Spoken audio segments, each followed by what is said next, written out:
Ok. Bueno, Dios les bendiga, hermanos. Vamos a iniciar una nueva etapa, que yo sé que no va a ser nada difícil, ¿verdad? Pero si nosotros realmente queremos que las cosas salgan bien y ponemos de nuestra parte, créanme que todo va a salir perfectamente bien. Amén. ¿A cuántos quieren que les vaya bien en la vida? Todos queremos que nos vaya bien en la vida. No hay nadie que no quiera que le vaya bien en la vida. Pero para que nos vaya bien en la vida, escucha, Dios ha diseñado leyes, ¿sí? Y no me refiero a los 10 mandamientos, pero ha diseñado leyes en este mundo que si nosotros las sabemos, las comprendemos y las practicamos, nos va a ir bien en esta vida. El problema es que la mayoría de nosotros a lo mejor las hemos escuchado, pero no tenemos la intención de comprenderlas y de vivirlas. ¿Ok? Hace algunos años atrás, no sé cuántos años tenga eso, ahorita se me escapó a la memoria, pero como introducción de la enseñanza yo quiero hacer ese pequeño relato de lo que sucedió hace años atrás cuando Martín Lutero hizo la Reforma Protestante.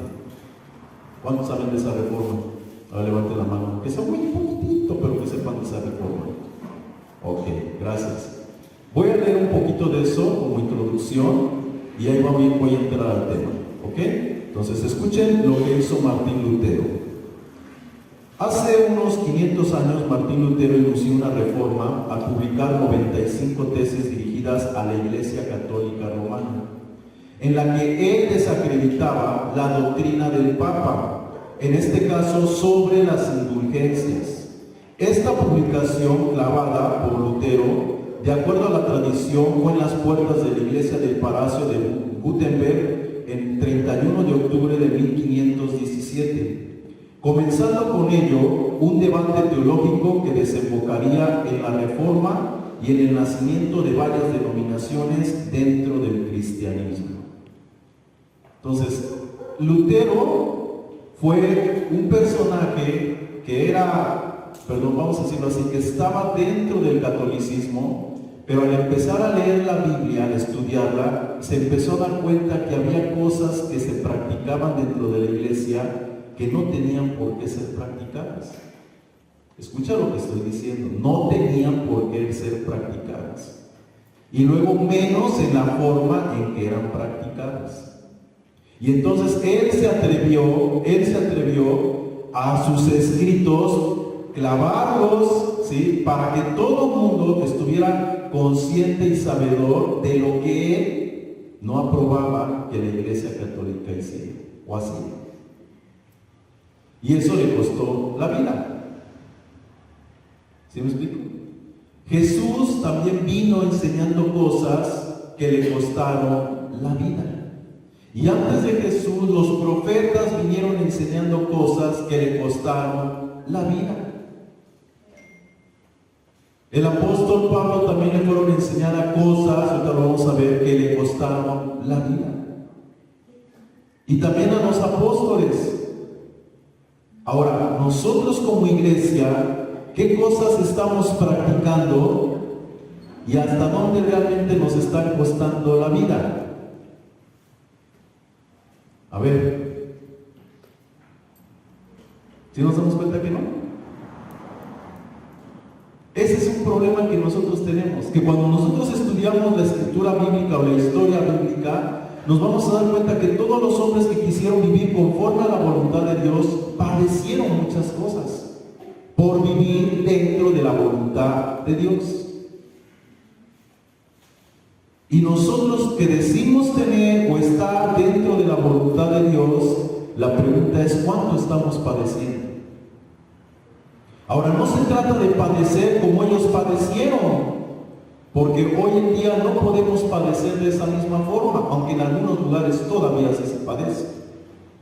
Yo recuerdo cuando tenía 20 años y empecé a predicar en la sierra. A mí, gracias a Dios, no me sucedió, pero yo iba con mi papá, nos quedamos a veces 4 días en la sierra, todavía no se hablaba el español en la sierra, no había camiones que subieran a la sierra, Y a él sí le tocó algunas ocasiones que salía la gente de ahí con machetes para quererlo matar porque sabían que era el que iba a predicar a la sierra. En Santana hace 40 años mataron igual a unos predicadores allí en la sierra. Toda la familia la mataron. Eso a lo mejor ustedes no lo saben. Pero el predicar el cristianismo hace 40 años no era cualquier cosa. Ya de hace 30 años para acá ya fue más aceptado. Entonces nosotros tenemos que estar sabedores que el vivir la vida cristiana siempre va a tener un costo. Y de lo que yo hoy te voy a hablar, no te voy a hablar de un costo en el sentido de que tú tengas que dar tu vida literalmente en una cruz o con un machete o X cosa, no. Yo quiero hacerte ver hoy que nosotros tenemos que dar nuestra vida cuando nos vaciamos de nosotros mismos. Y ese es un costo. Y eso es algo que hoy en día la mayoría de nosotros no estamos dispuestos a pagar, a vivir. Y por eso el cristianismo se ha tornado algo muy light, cuando no debería de ser light. Hace tiempo yo encontré un pensamiento en el internet, hace muchos años. Mi pastor me recomendaba leer algunos apuntes de Spurgeon. Y de entre los apuntes de Spurgeon hay uno que a mí me gustó muchísimo. Tengo muchos ahí guardados, o sea, extraídos y guardados. Pero decía uno, ¿por qué la iglesia cristiana no ha influenciado al mundo? ¿Por qué la iglesia cristiana no ha impactado al mundo? Y él respondía, porque el mundo ha impactado e influenciado a la iglesia cristiana. ¿Sí lo entendemos? Y esa es la gran realidad que vivimos. Nos hemos dejado influenciar, impactar por tantas cosas que hoy en día creemos que son correctas, pero no son correctas delante de Dios. Parecen correctas, tienen apariencia de piedad, pero dice la Escritura, niegan la eficacia de ella. O sea que va a haber cosas que la iglesia puede practicar, puede vivir, puede hacer, que parecen piadosas, que parecen buenas, pero no tienen sustancia.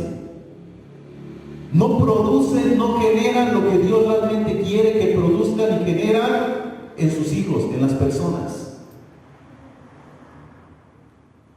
¿Cuántos de nosotros deseamos cambios, deseamos ser transformados? Todos queremos un cambio, queremos una transformación. Hay cosas que nosotros ya no quisiéramos practicar, ni sentir, ni pensar.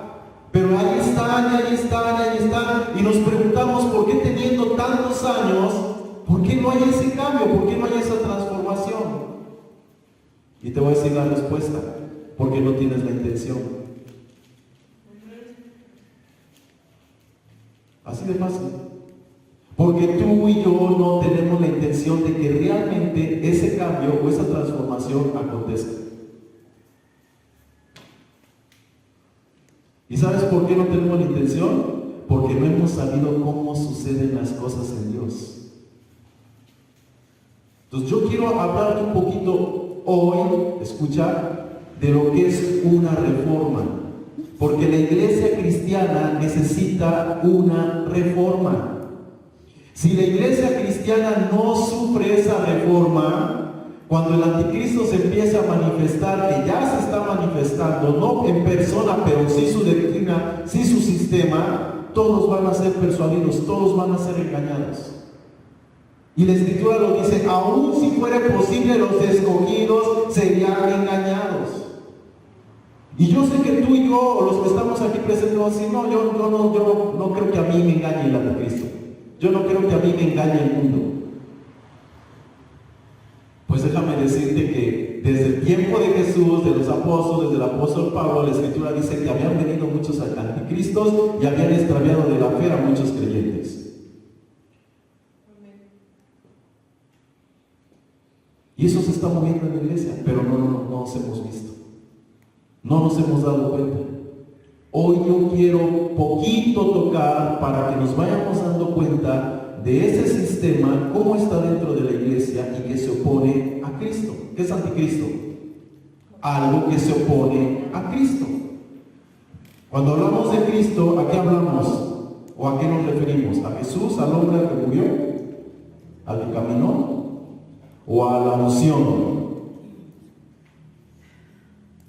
A Jesús se le llamaba el Cristo, el ungido, porque el Espíritu estaba sobre de él o en él. Entonces, el anticristo no es el que se opone a un sistema, es el que se opone al mover del Espíritu Santo en ti y en mí. Al fluir a la vida de Dios en ti y en mí, eso es anticristo. Todo aquello que se opone a que tú desarrolles y crezcas en la vida de Dios. ¿Sí se está entendiendo? Vamos adelante, escucha. Durante siglos, estudiosos teólogos, cristianos, esotéricos, místicos, filosóficos, etc., han buscado la verdad. Y dentro de esa búsqueda, todos han encontrado significados elementales y profundos en las palabras y en la vida de Jesús. Escucha, muchas personas de diferentes agrupaciones han buscado la verdad. Y en esa búsqueda, ¿a dónde han llegado? A la enseñanza de Jesús, a la vida de Jesús. Y se han dado cuenta que Jesús lo que enseñó con sus palabras y con su vida es muy profundo. Es muy elemental, pero es muy profundo. No sencillo, muy profundo. ¿Qué cosas nosotros podemos considerar elementales para nuestra vida? Que sin ellas a lo mejor no tenemos vida. El aire es elemental, el aire, ¿sí o no? Pero no, es algo sencillo. ¿Quién no puede respirar? Pero si no hubiera aire, tú y yo no podríamos respirar y moriríamos.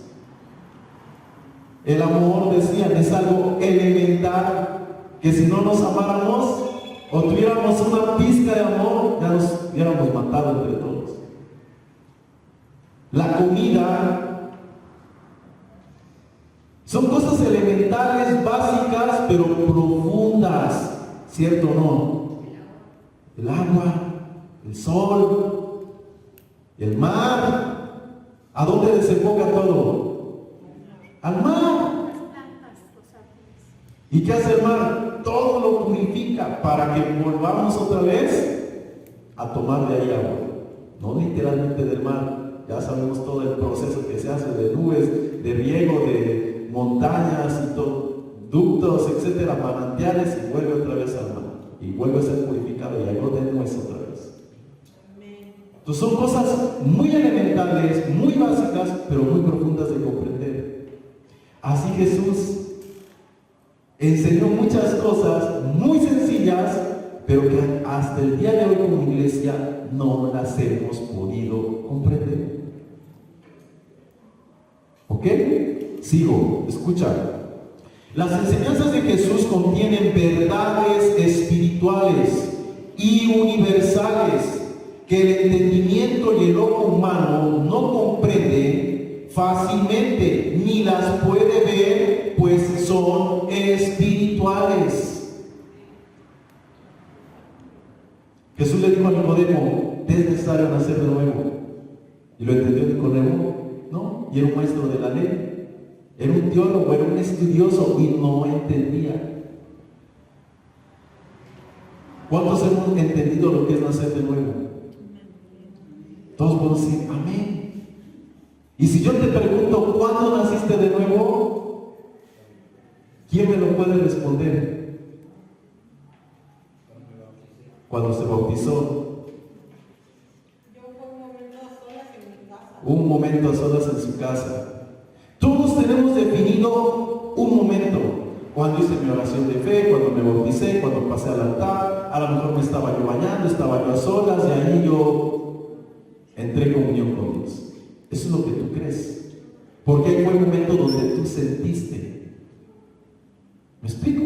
Pero el nacimiento de Dios no es cuestión de voluntad humana.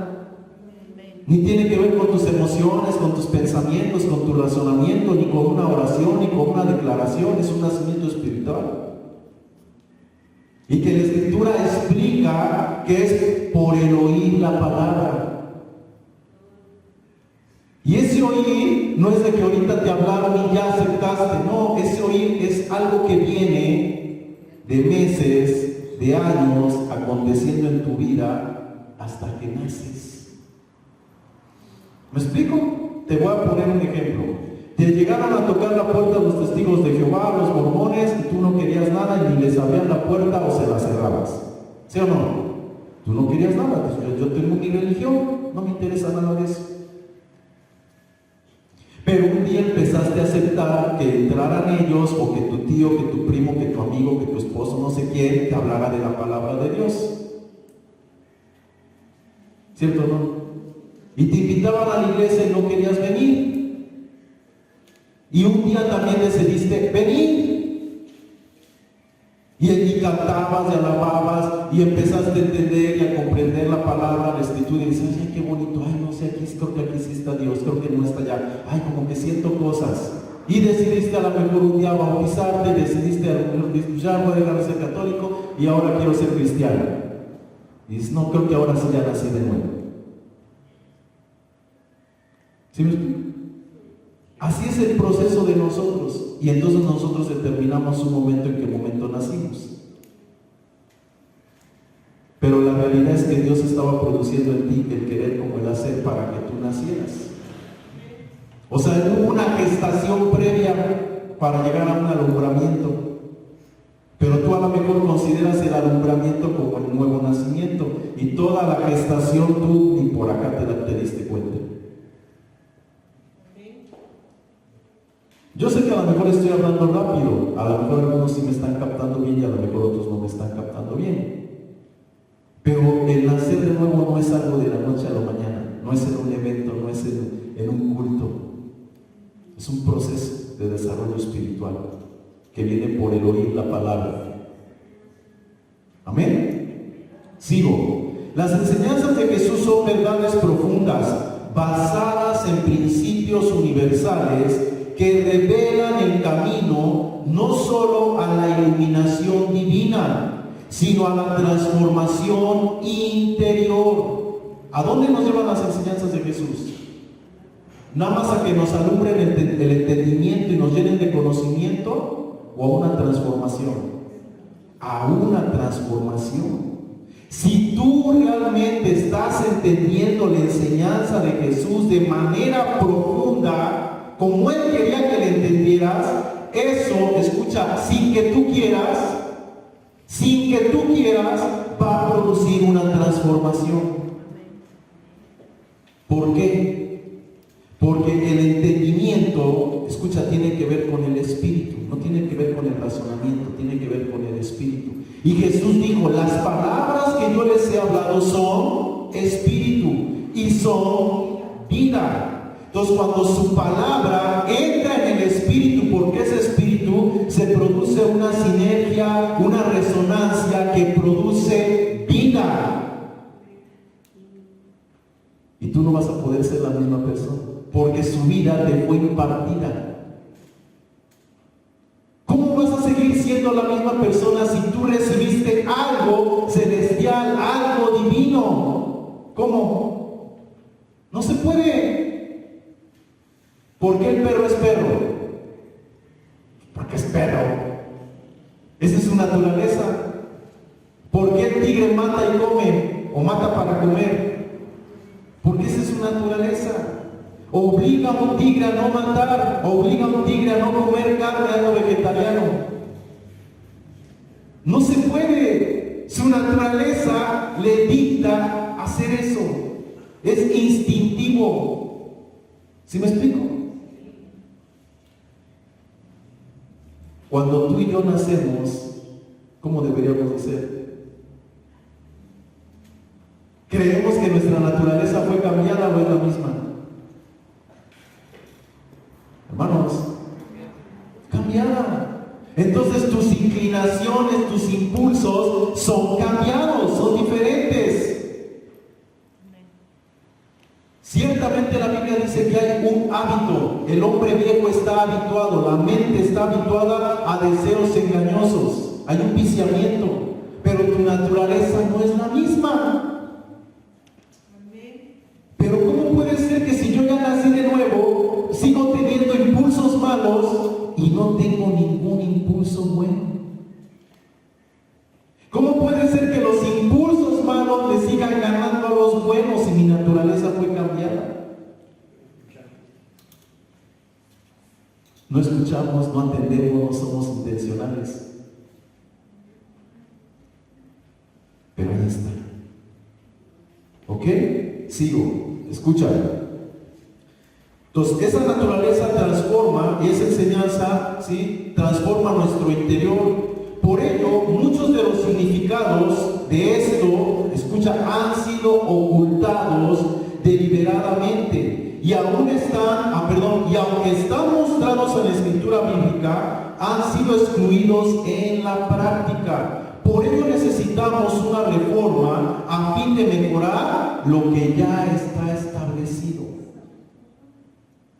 Hay muchas cosas que en la iglesia cristiana se enseñan, pero no se practican.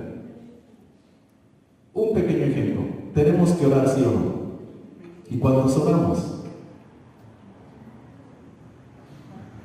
Porque se enseña, pero no se practica. Entonces, ¿cómo quieres tener resultados si tú no y yo no oramos? ¿Cuántos ayunamos? Menos. ¿Me explico? ¿Cuántos tenemos un devocional en nuestra casa, en nuestro hogar, con nuestros hijos? Menos. Son cosas que se enseñan, pero no se practican. En el hogar que tenemos, valores o principios. ¿Y qué necesitamos tener? Se enseñan, pero no se practican. Cuando los valores se practican, se convierten en principios y ya no van a ser negociables, dejan de ser valores. Los valores son relativos, pueden cambiar. Los principios son absolutos, nunca lo vas a cambiar. Todo eso son cosas que se enseñan, pero no se practican. La pregunta es, ¿cómo quieres resultados?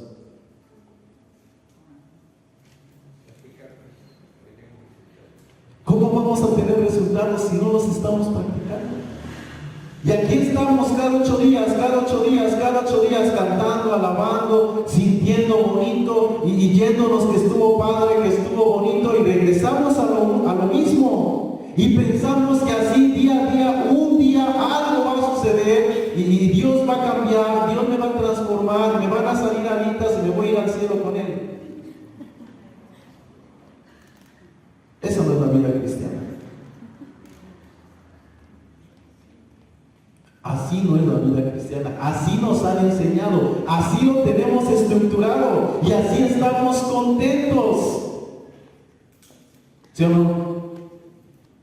Entonces es necesario entender a profundidad la enseñanza de Jesús para poder ¿qué? Avanzar. Y ahí es donde viene la reforma, que debemos de estar dispuestos a hacer esa reforma, a hacer ese cambio, a fin de obtener mejores resultados. ¿Ok? Escucha, seguimos.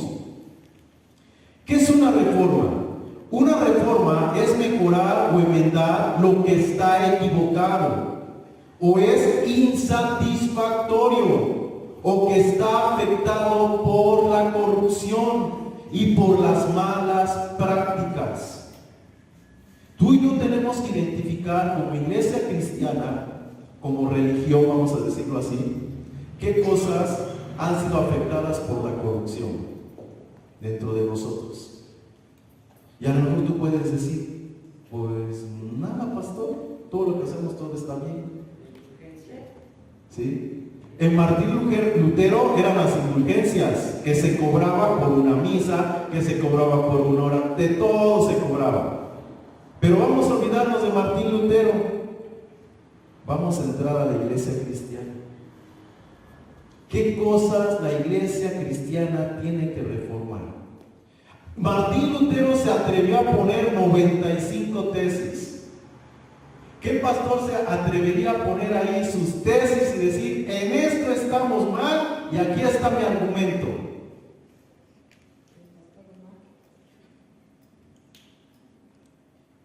La pregunta es, ¿cuánta gente le hizo caso a Martín Lutero? No, sí hubo gente. De ahí surgieron muchas iglesias cristianas que hasta el día de hoy están. Pero la mayoría no le hizo caso. Fue una minoría. ¿Cuánta gente le hizo caso a Jesús? Una minoría. 12. Y esos 12 produjeron 120. Y esos 120 produjeron, 70. Los 70, 120. Después 3,000. Después 5,000. Y ahí se fue. Pero siempre va a ser una minoría. La pregunta es, ¿serás parte de esa minoría? ¿Estarás dispuesto a hacer una reforma en tu vida para que veas resultados? Mira, yo tengo 44 años de cristiano. Empecé a ir por mi propia cuenta sin que mi mamá me dijera, ves a la iglesia a los 8 años. ¿Me explico? A los 11 años yo pasé solito al altar a aceptar a Jesucristo. A los 12 me bauticé. Y desde los 11 no he dejado de servir hasta el día de hoy. Nunca. Y yo sé que la vida cristiana no es fácil en otro contexto, porque sé que es fácil en otro contexto. ¿Sí? Pero gracias a Dios, Dios me permitió durante estos 40 y tantos años ver la evolución, el desarrollo de lo que hoy somos y de lo que éramos. Y he podido comprender qué sirve y qué no sirve. Y aparte la Escritura me muestra qué debe de existir y qué cosas ya no deberían de existir. Pero la iglesia cristiana se ha ajustado a una cultura social. ¿Me explico? Y muchos de sus principios o valores no tienen nada que ver con lo que la enseñanza de Jesús o lo que Jesús es. Tiene que ver con una cultura, con un sistema, que yo le llamo el sistema religioso. La Biblia le llama el sistema del mundo. Pero si yo les preguntara a ustedes, ¿creen que el sistema del mundo está en la iglesia? ¿Qué dirían? ¿Ah, sí? Ah, gloria a Dios. Pues sí está, nada más que aquí se llama sistema religioso. Y si tú y yo no nos ajustamos a ese sistema, ¿cómo estamos? ¿Bien o mal? Estamos mal. Estamos mal. Miren, yo he escuchado comentarios, ahí les va, yo he escuchado comentarios de aquí de la iglesia de Jerusalén, que decían, es que ahí no hay hombres, es que ahí la pastora pone a predicar a medio mundo, es que ahí no hay esto, es que ahí se hace así, es que ahí se hace asado. La pregunta es, ¿por qué no estamos a gustos ahí? ¿Por qué queremos que sea como allá? ¿De dónde sacamos que tiene que ser como allá acá? ¿Sabes de dónde? De tu sistema, de tu formación, de tus creencias. Eso es lo que te influencia, que tú pienses que debe de ser así. ¿Me explico? Si yo te regresara hace 40 años, cuando yo empecé en el cristianismo, esto que hacemos, todo lo que hay, es demoníaco, blasfemo. ¿Me explico? Y los jóvenes o la iglesia actual, si ve una iglesia de hace 40 años, igual va a decir, no, esos están bien locos, fanáticos, religiosos. ¿Sí me explico? Música de cantina, de cabaret. Así es como los modernos hoy se expresan de la iglesia de hace 40 años para atrás, que alguna que otra todavía tienen ese corte conservador. Pero así la ven. La pregunta es, ¿qué está bien? ¿Qué está bien delante de Dios? Dice nuestra hermana, lo que está escrito en la palabra. Y con el tiempo nos vamos a entender, escucha, nos vamos a entender y nos vamos a dar cuenta que muchas cosas de las que están escritas en la palabra son parte de un sistema.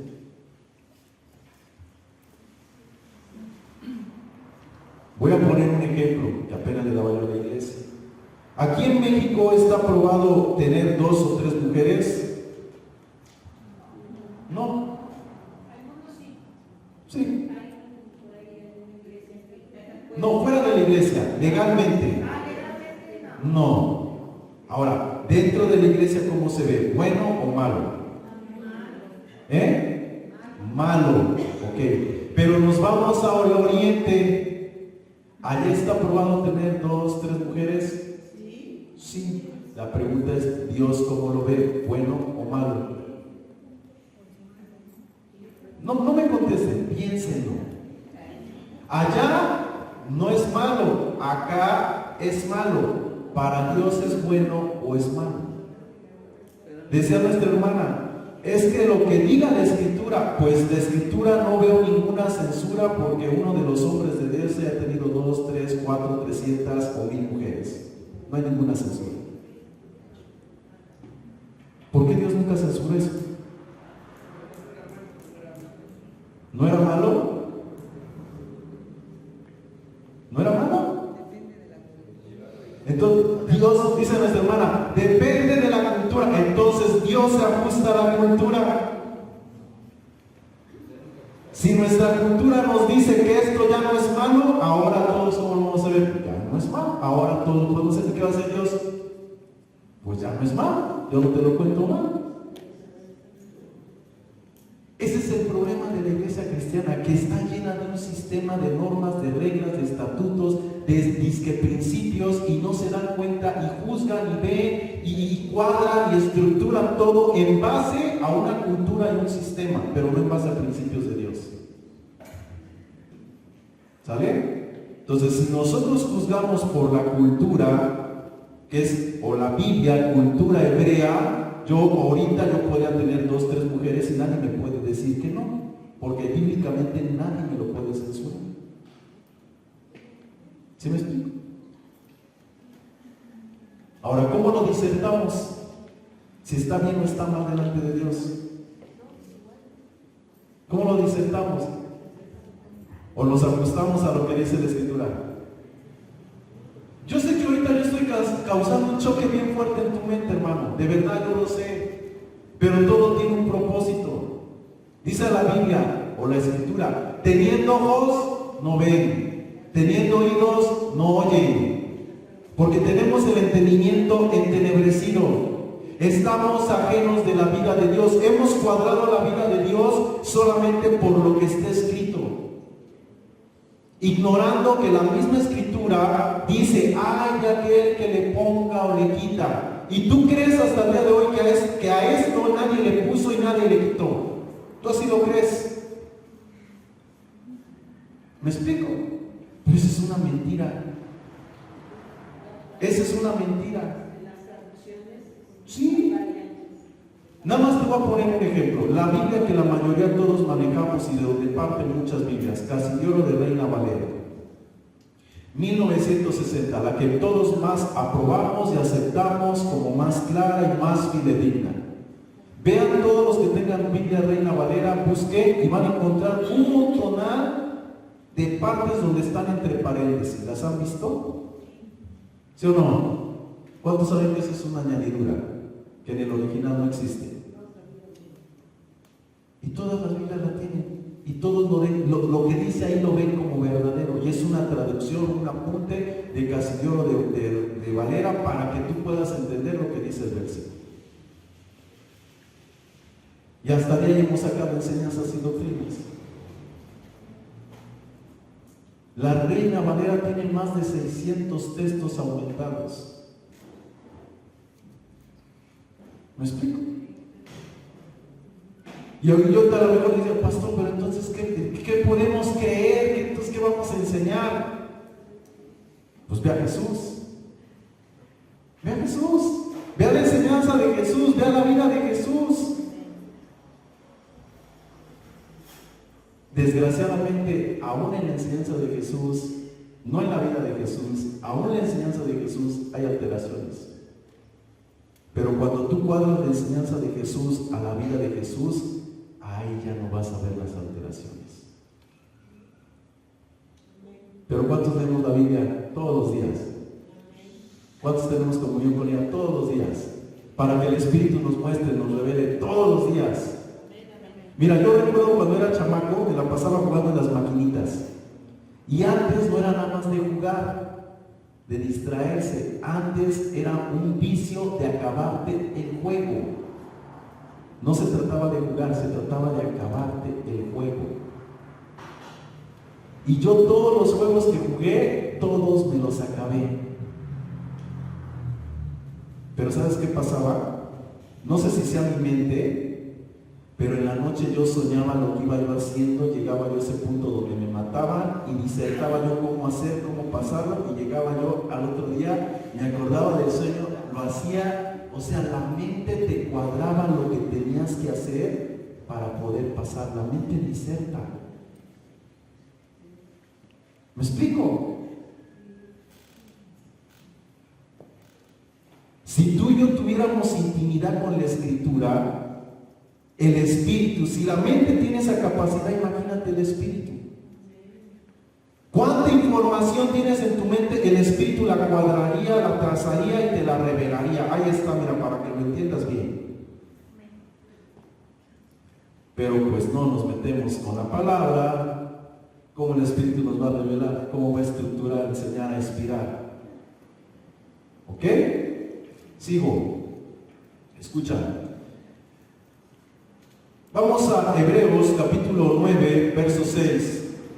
Bueno, escucha, Hebreos 9, 6 dice: así pues, dispuestas estas cosas en la primera parte del tabernáculo, entran los sacerdotes continuamente para cumplir los oficios del culto. Pero en la segunda parte solo el sumo sacerdote una vez al año, no sin sangre, la cual ofrece por sí mismo y por los pecados de ignorancia del pueblo, dando el Espíritu Santo a entender con esto que aún no se había manifestado el camino al lugar santísimo, entre tanto que la primera parte del tabernáculo estuviese en pie, lo cual es símbolo del tiempo presente, según el cual se presentan ofrendas y sacrificios que no pueden hacer perfectos en cuanto a la conciencia al que practica ese culto, ya que consiste solo de comidas y bebidas y diversas abluciones y ordenanzas acerca de la carne, impuestas hasta el tiempo de reformar las cosas.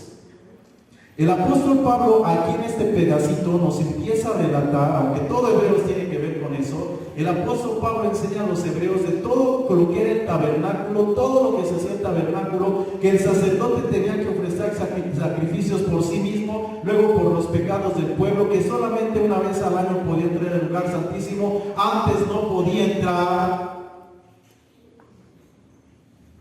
Había sacrificios, había holocaustos que pretendían purificar la conciencia. Cuando el ser humano los ofreciera, dijera: ay, ya pagué mi culpa, ya ahora sí ya descanse mi conciencia. Pero Pablo dice que lo seguían haciendo y lo seguían haciendo. Y Pablo dice que eso estaba estipulado hasta el tiempo de reformar las cosas. La pregunta es: ¿cuándo les llegó el tiempo de reformar esas cosas? ¿O todavía no llega? ¿Cuándo llegó Jesús? Y por eso hoy nosotros hemos comprendido una reforma, y de Jesucristo para acá la hemos practicado. Quitamos muchas cosas. Ya no ofrecemos sacrificios, ya no ofrecemos holocaustos, etcétera, etcétera, etcétera. Y si lo hacemos, los hacemos como un simbolismo. Pero ahí viene el problema. Ahí viene el problema. Que la reforma no fue completa, fue a medias. ¿Sí o no? ¿Qué? Vamos a ver un ejemplo. Vamos a Hebreos 6:1. Es un ejemplo para que nos demos cuenta que la reforma no fue completa, fue a medias. Lo mismo que le pasó a Lutero, fue a medias, no completa. ¿Ok? Hebreos 6:1 dice: por tanto, dejando ya los rudimentos de la doctrina de Cristo, vamos adelante a la perfección, no echando otra vez el fundamento del arrepentimiento y obras muertas, de la fe en Dios, de la doctrina de bautismos, plural, de la imposición de manos, de la resurrección de los muertos y del juicio eterno. Y luego dice, y esto haremos si Dios lo permite. Como si la responsabilidad fuera de Dios. ¿Qué tenía que hacer el pueblo de Israel? ¿Cuál es la reforma que tenía que hacer el pueblo de Israel? Y que aquí el apóstol Pablo se nos está diciendo también, escribiéndole a los hebreos, que tenían que dejar los rudimentos. Y todavía se los dice más suavecito. No les dice los rudimentos de la ley para que no se sientan atacados. Les dice los rudimentos de la doctrina de Cristo. ¿Qué quiere decir eso? ¿Qué es un rudimento? La palabra rudimento significa la primera enseñanza, lo básico, lo elemental. Pero en este caso, Pablo no está diciendo dejen la primera enseñanza. Pablo dice, dejen los rudimentos de la doctrina, no la doctrina, el rudimento de la doctrina, de lo que Cristo enseñó, dejen el rudimento de la doctrina de Cristo. Entonces no hay que dejar la enseñanza de la doctrina de Cristo, sino el rudimento por el cual se utilizó para enseñar la doctrina de Cristo. Ahora, ¿cuál es el rudimento de la doctrina de Cristo? Ahí nombra 6 doctrinas que tenían su rudimento. ¿Cuáles son los rudimentos de la ley? ¿Cuáles son los rudimentos de la doctrina de Cristo? Los rudimentos de la ley, había que matar un cordero, había que hacer una fiesta, una celebración en grande, para que por medio de figuras, de simbolismos, el pueblo pudiera entender un principio y vivirlo.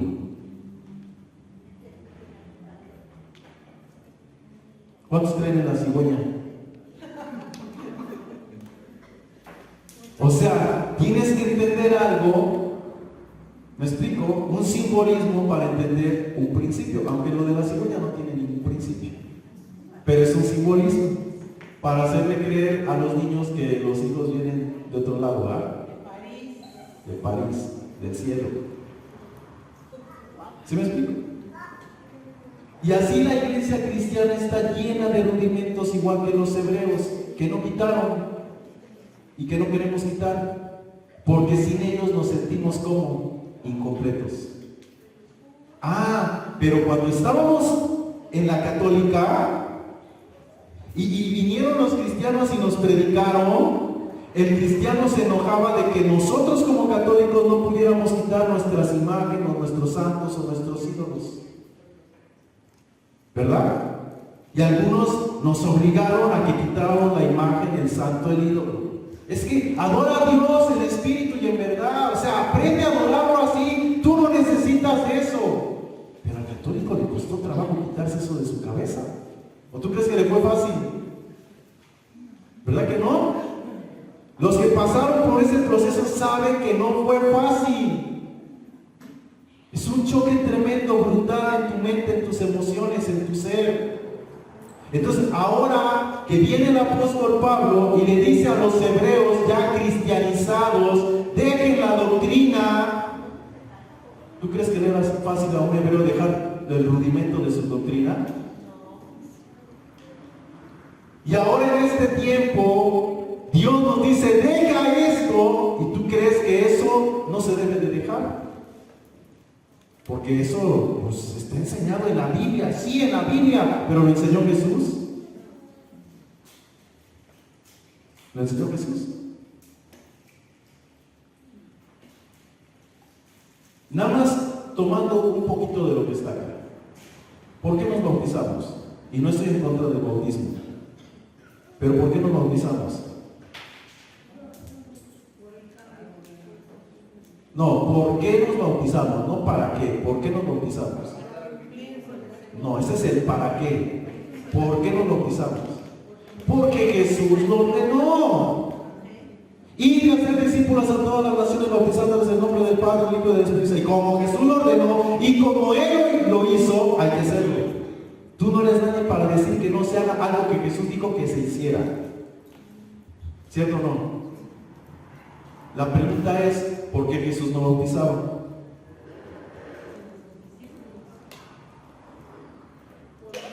¿Sí me explico? Y Pablo dice, a mí Cristo no me mandó a bautizar, escucha, para que no se haga la vara en la cruz de Cristo. Y a Pablo le fue entregado el Evangelio, a mí me fue entregado el Evangelio por revelación de Jesucristo. Yo no lo aprendí de hombre, por revelación de Jesucristo. Y Pablo no bautizaba. Y dice, y doy gracias a Dios que no nos bauticé a fulano, a perengano y a la familia de Mengano.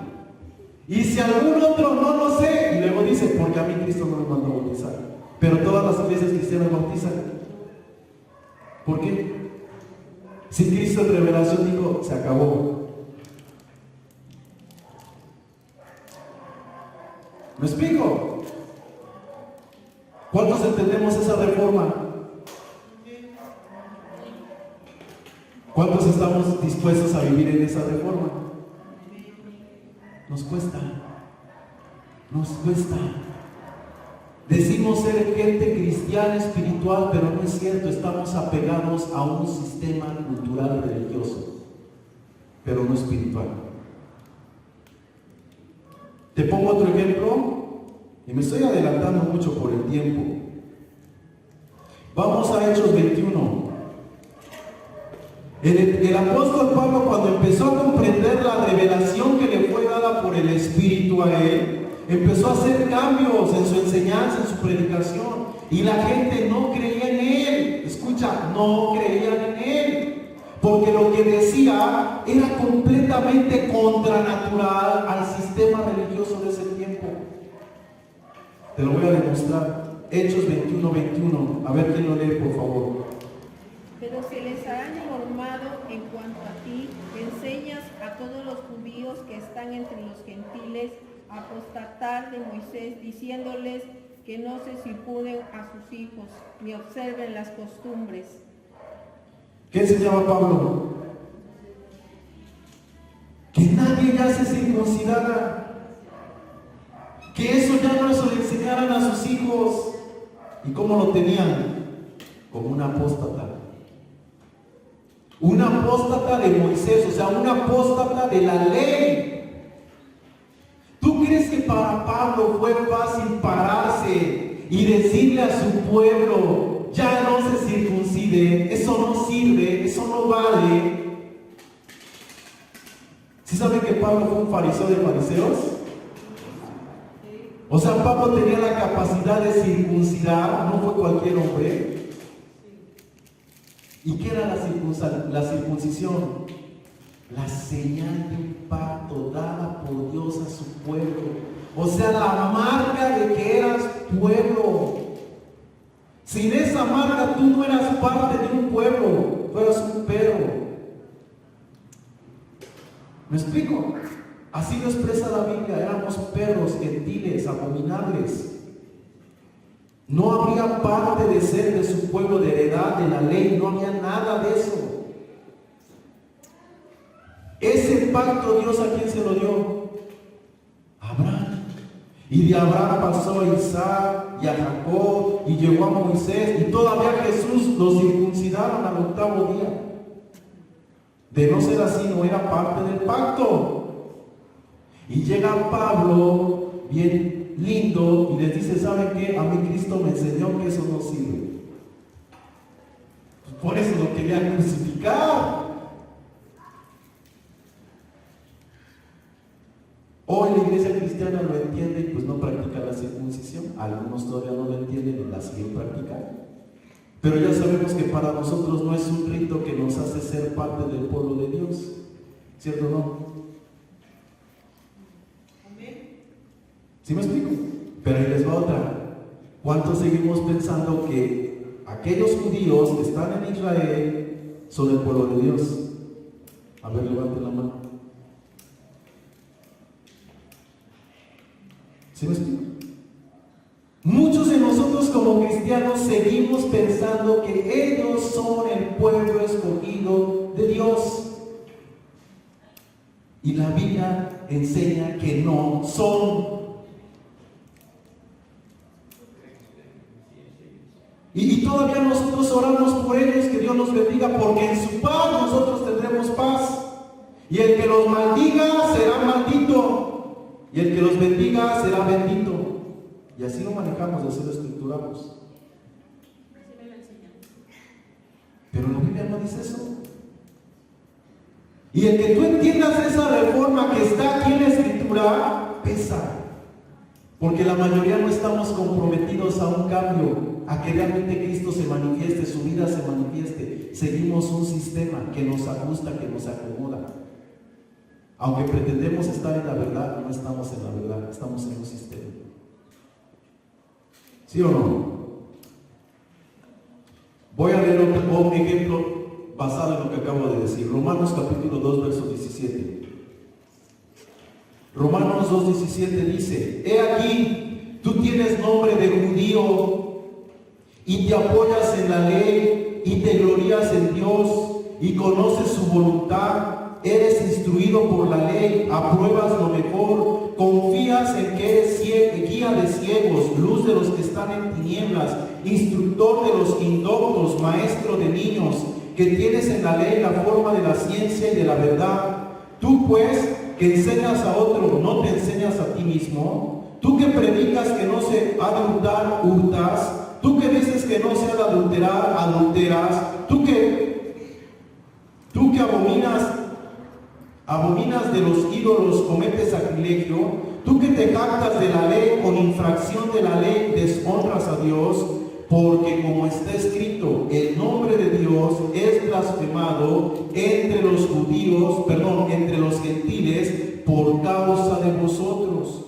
Pues en verdad la circuncisión aprovecha si guardas la ley, pero si eres transgresor de la ley, tu circuncisión viene a ser incircuncisión. Si pues el circunciso guardare las ordenanzas de la ley, no será tenida su incircuncisión como circuncisión. Y si físicamente es incircunciso, pero guarda perfectamente la ley, te condenará a ti, que con la letra de la ley y con la circuncisión eres transgresor de la ley. Pues no es judío el que lo es en el exterior, ni es la circuncisión la que se hace en el exterior, en la carne, sino que es judío el que lo es en el interior. Y la circuncisión es la del corazón, en espíritu, no en letra, la alabanza del cual no proviene de los hombres, sino de Dios. ¿Quién es judío? ¿Quién es circunciso? Hermanos, ¿quién es judío? El pueblo de Dios, pero no el nacional, sino el espiritual. Dios nunca, escucha, nunca, y eso vamos a ir aprendiendo, nunca Jesús o el Padre Celestial quiso tener un pueblo. Nunca. Y ustedes ahorita mejor recordarán la historia de Abraham, ¿verdad? Porque somos muy dogmáticos. De ti haré un pueblo y una nación, y te bendeciré, y el que te bendiere, y yo sé todo ese rollo. Pero eso no es el pueblo.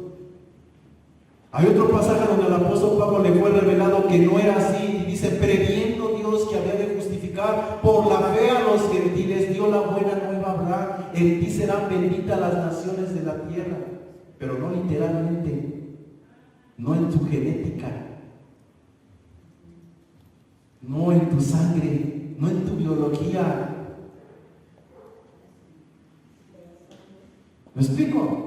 Pero lo tomamos literal y ellos también lo tomaron literal. Muy inteligentes, ¿verdad? Y nosotros nos seguimos tragando el cuento. Y no entendemos la revelación y no estamos dispuestos a soltarla, no estamos dispuestos a mejorar. ¿Y cómo nos seguimos viendo? ¿Como el pueblo de Dios?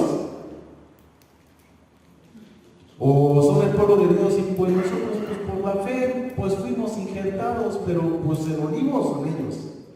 Nosotros no. menosprecio inconsciente en la iglesia que no tiene por qué existir.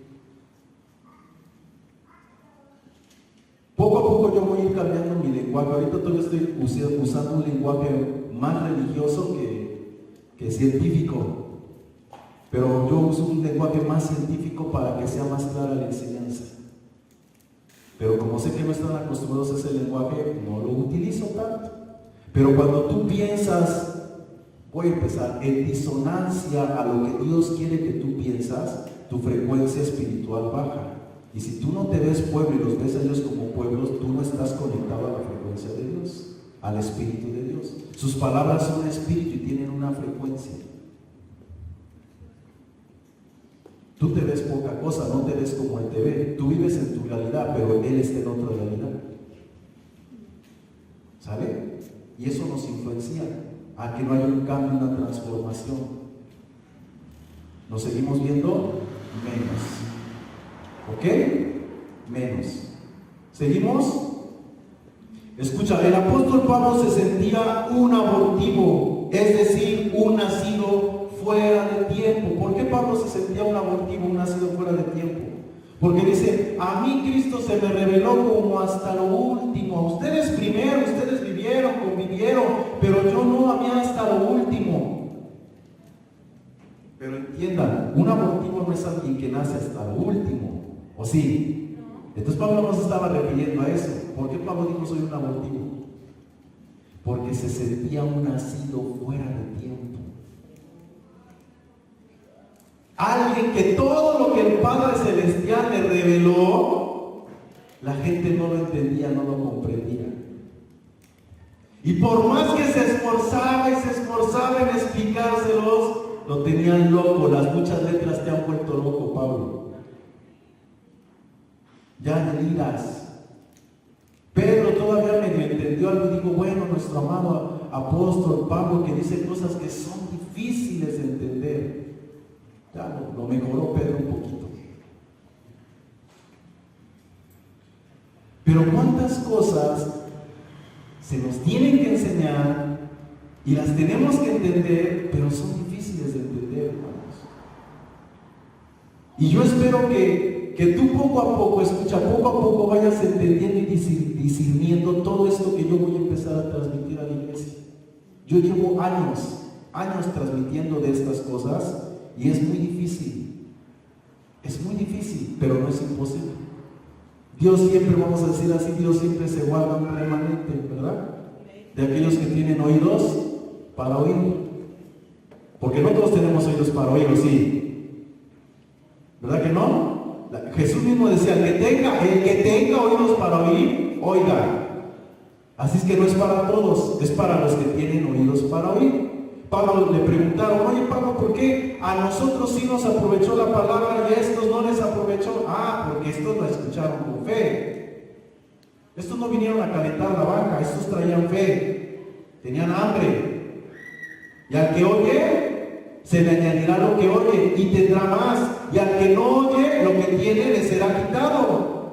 Son principios, son leyes que también las vamos a ver. Esta es una introducción y todavía va a estar como 2 meses en una introducción. Escucha, esta es una introducción a lo que yo quiero enseñar.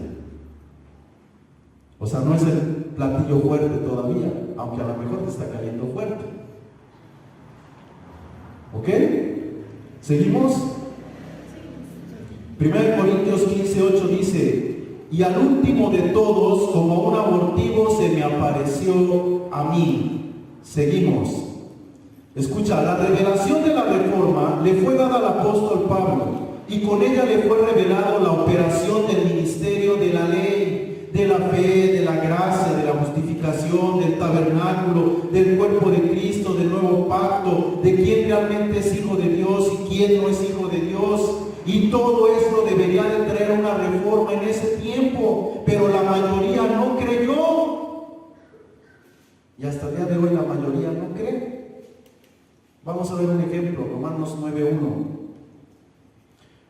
Romanos 9:1. Verdad digo en Cristo, no miento, mi conciencia me da testimonio en el Espíritu que tengo gran tristeza y continuo dolor en mi corazón, porque desearía yo mismo ser anatema. San Pablo decía, quisiera ser maldito y estar equivocado de todo lo que les enseño. Pero Pablo sabía que no estaba equivocado. ¿Ok? Separado de Cristo por amor a mis hermanos, los cuales son mis parientes según la carne. Escucha lo que Pablo está diciendo. Pablo le predicaba a los hebreos y a sus parientes que eran, ¿qué? Sus hermanos según la carne. Ya no está hablando nada más de una religión, sino a sus propios hermanos carnales, que son israelitas. Mira lo que dice Pablo, son israelitas, de los cuales son la adopción, la gloria, el pacto, la promulgación de la ley, el culto y las promesas. O sea, Pablo hace una referencia completa de quiénes son los israelitas. ¿Ok? 5. De quiénes son los patriarcas y de los cuales según la carne vino en Cristo, el cual es Dios sobre todas las cosas, bendito por los siglos. Amén. 6. No que la palabra de Dios haya fallado, porque no todos, aquí viene algo tremendo, aunque ya pasé otras cosas tremendas, pero ahí les va, porque no todos los que son descendientes de Israel. A ver, ¿cómo está eso? Supongamos que la hermana Julia es mi mamá, yo soy su hijo, ¿no soy su descendiente? Entonces, ¿cómo aquí Pablo dice, no por ser todos descendientes de Israel son israelitas?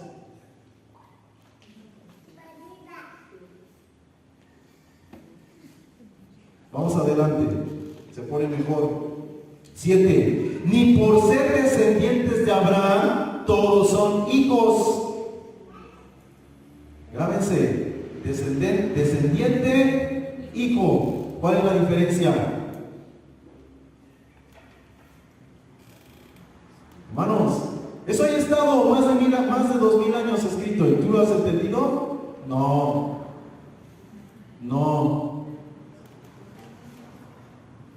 Jesús le dijo a los fariseos, ustedes dicen que son hijos de Abraham, pero yo sé que no son hijos de Abraham, porque ustedes procuran matarme, su padre es el diablo, él ha sido homicida, y mi palabra no haya cavidad en vosotros, porque ustedes procuran matarme, por eso sé que son hijos del diablo. Y ellos decían, somos hijos de Abraham. Y aquí Pablo está diciendo, ustedes dicen que son israelitas, pero no son israelitas. Ustedes son descendientes, pero no son hijos. Para nosotros es lo mismo. Pero la Escritura por algo dice, tú eres descendiente, pero no eres hijo. Tú tienes que entender esa diferencia, el Espíritu te la tiene que revelar. Mira lo que dice adelante.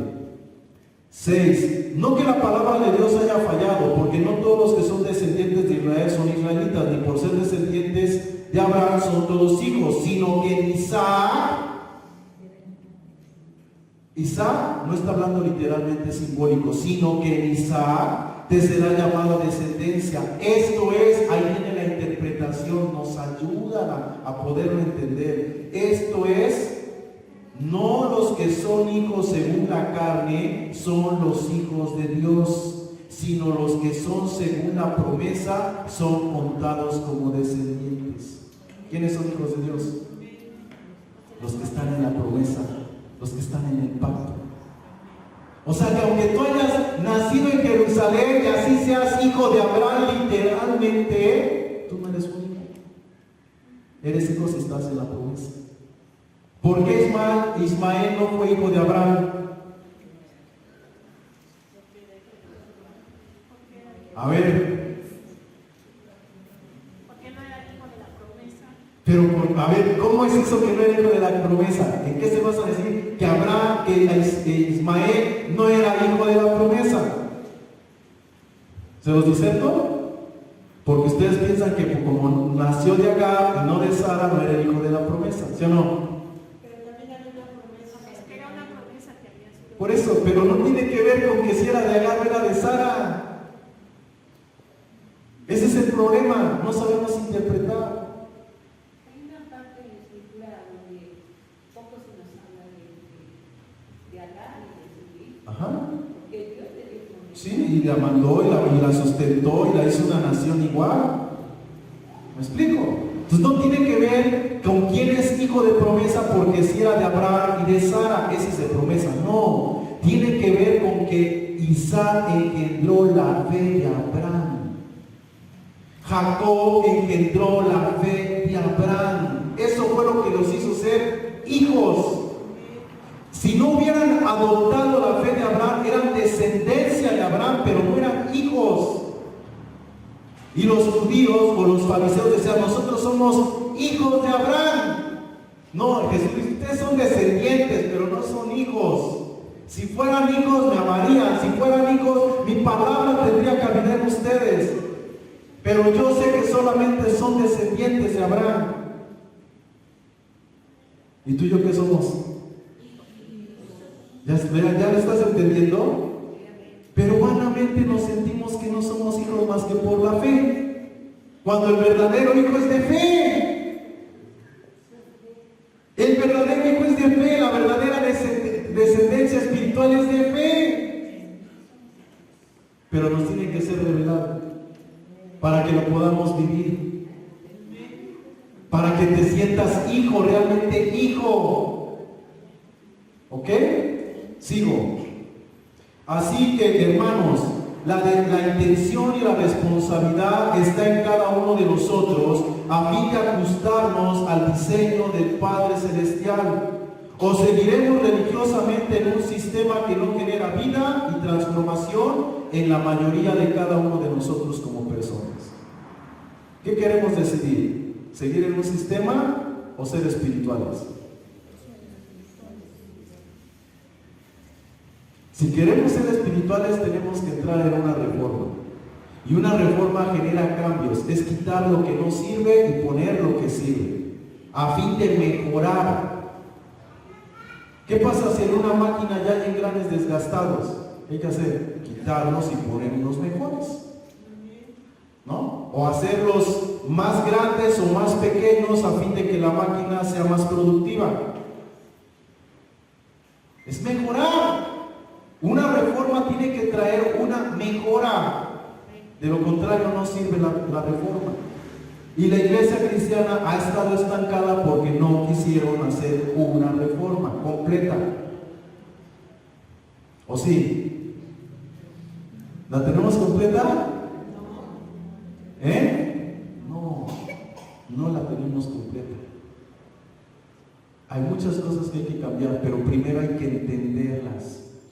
Si tú no lo entiendes, si tú no te apercibes de ese cambio, tú no cambias. Tú vas a una fiesta y si tú no te das cuenta que ya te manchaste acá, ¿cómo te vas? Sucio. Pero si te percibes que te manchaste, ¿qué haces? Vas y te cambias. Lo mismo es. Si tú como cristiano, como persona, no te das cuenta de los cambios que tiene que haber, tú vas a querer seguir igual. Porque todos de una forma inconsciente hemos abrazado este sistema como que es la verdad. Estoy en la verdad y de aquí nadie me va a mover porque estoy en la verdad. Pero escúchame, la verdad es Cristo, no es un sistema. Jesús dijo, yo soy la verdad. Y muchos de nosotros abrazamos y defendemos no la verdad. Defendemos sistemas, formas, costumbres, que si las entendemos bien, las podemos practicar, pero en ese contexto, pero no en el contexto de que es lo que agrada a Dios. ¿Me explico? Les voy a nada más a disertar lo que decía al principio, y con eso voy a terminar. Para Dios, ¿qué es pecado? Que tengas 2, 3 mujeres, o no es pecado que tengas una.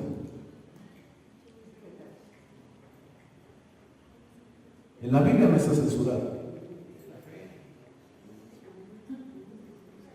En nuestra cultura está censurado. Pero si yo me voy a Israel de vacaciones y me caso allá, ¿estoy pecando? Y tengo mi mujer acá, ¿estoy pecando? ¿Por qué? Si me casé. Por eso, entonces es pecado porque en mi cultura no es permitido y allá sí es permitido, ¿eso es pecado? La iglesia cristiana no sabe ni siquiera lo que es pecado, hermanos. Sus mismas respuestas nos hacen darnos cuenta que no sabemos ni qué es bueno ni qué es malo. Jesús cuando llegó dijo, ¿cómo va este pueblo a ser condenado si no saben discernir entre su mano derecha y su mano izquierda? No saben. Y así seguimos, no sabemos discernir, juzgamos por las leyes que tenemos. Pero mira, te dije que te iba yo a disertar. En el principio, cuando Dios creó al hombre, lo creó varón y hembra, los creó Dios. Ahí está el principio, lo que es natural. No se trata de si en un lugar lo aprueban o en otro lo desaprueban, de si hay una ley o no hay una ley. Se trata de lo que es natural, lo que fue creado en el principio. Y si en el principio varón y hembra los creó Dios, es que eso es lo natural. Aunque en una ley te digan te digan sí se puede, en el principio natural es no se puede. ¿Sí lo estás entendiendo? Ese es el problema. No sabemos discernir lo que es natural. Discernimos en base a la formación cultural, religiosa que tenemos. Es un sistema. ¿Sí? Hace rato yo les decía, todo esto, para muchos de nosotros, pues es aceptable. Y no estoy diciendo que sea malo, solamente son ejemplos. Pero en mi tiempo todo esto era diabólico. Cuando yo tenía 13 años fue cuando se compró la batería, y si supieran cuántos problemas tuvo el pastor por meter una batería, eso era lo más demoníaco. Y antes de la batería se compró un bajo y una guitarra eléctrica y también era demoníaco. ¿Me explico? Y antes de la guitarra y del bajo había un teclado y también fue demoníaco en su tiempo. Y antes del teclado había una rondalla y también fue demoníaco porque rondalla solamente había en el mundo. Y antes de una rondalla había un trío y también era demoníaco porque estábamos metiendo al mundo en la iglesia. La pregunta es, ¿cómo le cantamos a Dios? ¿Cómo lo hacemos para que no sea demoníaco?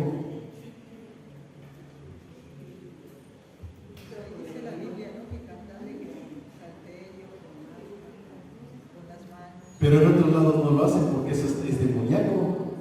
Y no, pues, pero es que aquí está escrito que se puede hacer. Pero otros también dicen, es que aquí está escrito que no lo debemos de hacer, que eso es desorden. Entonces ahí es donde nos vamos a los principios. ¿Sí me explico? Y si tienes el Espíritu de Dios, lo vas a comprender. Por eso Pablo decía, todos debemos de ser de un mismo sentir. Y si alguno siente diferente, o sea, no lo juzgues, no lo condenes, déjalo en su propia mente. El Espíritu se lo revelará. Pero como somos dogmáticos, ¿qué hacemos?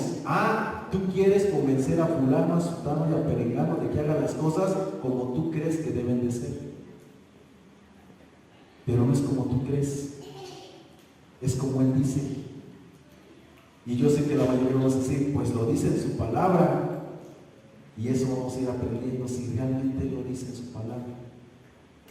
¿Ok? Pastor, hay un principio de derecho que dice que la letra manda y el espíritu edifica. Sí, así es. ¿Qué es lo que tiene que suceder con nosotros? Así es, dejarnos guiar por el Espíritu. Porque sus palabras son espíritu. Y el Espíritu te tiene que enseñar qué es natural y qué no es natural. ¿Qué es cultural? ¿Amén o no amén? ¿Ok? Bueno, pues voy a dejar el lugar a quien corresponde.